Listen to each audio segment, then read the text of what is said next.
Hey everyone, welcome back to the channel. So, I know it's been around a week or so. I'm just trying to do like one, weekly thing. I'm also done a couple things on my second channel, which is titled The Ethan Movie. Links in the description. It's pretty cool.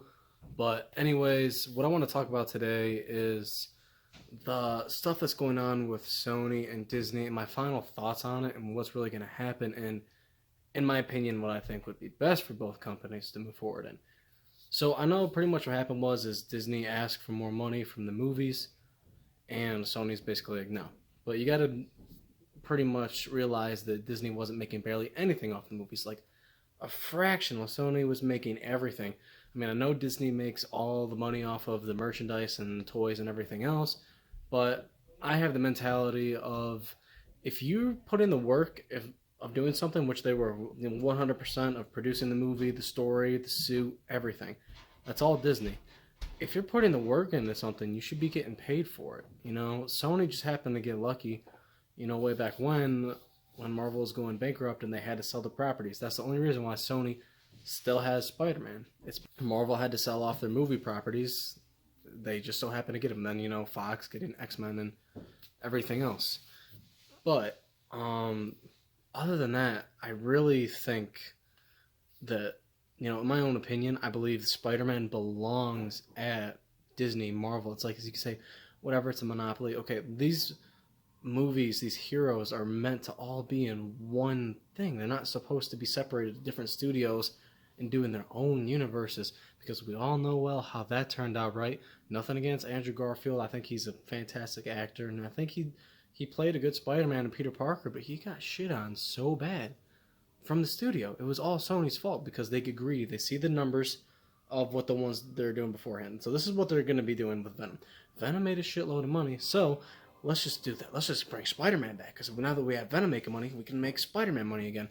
What they don't realize is they have been rebuilding the brand name with Spider-Man at the MCU for the past, I don't know what, 4 years now? And that's not why people are going to watch it. That's not why Far From Home made $1 billion, because it was a Spider-Man movie. They made it because they rebuilt the brand name. They brought him back as a high school kid. They started it from ground zero, and they're building it up through this, like 3-decade character arc. What they were basically building up to this high school trilogy, college trilogy, adult trilogy. And that's really what they were building up to. And it's really sad to see that happen, because they're just going to get greedy and think, oh, well, this made money, so we're gonna do our own solo Spider-Man movies, because they're trying to do the same thing that they did with what they were going to do with Andrew Garfield, but they're doing it with Tom Holland now. That's the only difference. And they're probably gonna even reuse, same story things that they were gonna try and do with their Amazing Spider-Man. Who knows? But anyways, I'm really not happy about it. I mean, they said that the door is closed with them right now for negotiations, as in for now. So if Disney's like, okay, fine, we won't make like barely any money off of this, and then maybe they'll work with them and give Spider-Man back to the MCU. But overall, I'm really sad about it, because I was really enjoying Spider-Man, interacting with all those other characters and everything. It's like, and I think what would make it even better is, Spider-Man has one of the greatest rogues gallery of all time, right next to Batman, I think.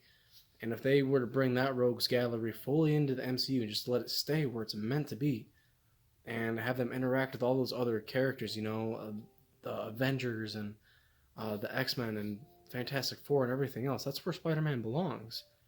And it's like, I really think like right now, our most true form of Spider-Man media is going to be, honestly, through Spider-Man PS4. And it's like, it kind of sucks, because like it's just a video game. It's like, I really like the movies and whatnot, but I mean, it seems right now that's going to be most true to the character, and the story is phenomenal in Spider-Man PS4. What sucks is, they could have had something really special with Disney having Spider-Man back and stuff, because as much as I love and respect the Raimi trilogy, I don't want that anymore. It's that had its course. That's ran its time. It's like, what kind of villains is Spider-Man going to interact with, after he gets the first few done? Like, see, beyond his main set of villains, there's not a whole lot of wiggle room to have like these amazing characters. It's like, okay, you start to get down to like, I say like the B list, like with Silver Sable and, like, what was the one in Ultimate Spider-Man? I think it's called like the Hornet or something like that. It's like, those aren't ones people care about. Well, I mean, most people want to see this character arc play out through the MCU. And I really hope they can solve and make their differences and not make this about the money. This just clearly shows that, when it comes down to it, executives and all these corporations, they don't care about the story. When it comes down to it, they don't care about the story. They don't care about the fans. All they care about is the money and how much they're going to make off of it. Because it's not about us. It's not about the story. It's about the money. And that's it.